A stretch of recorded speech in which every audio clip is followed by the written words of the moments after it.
and word has spread fast, drawing in a crowd.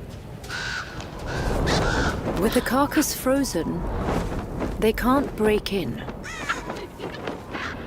But their commotion attracts just who they need. A golden eagle.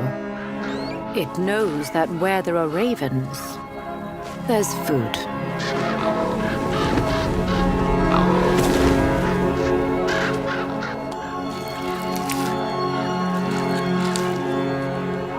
Six times their size, an eagle can easily kill a raven. But there are benefits to inviting your adversary to dinner. The eagle has the tools to open up the carcass for them. If only they can sneak back to the table. But their dinner plans are cut short.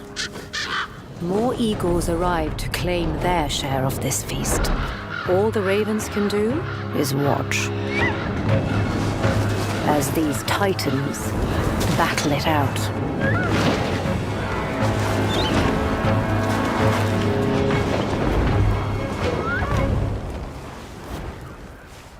Eventually, a new victor emerges.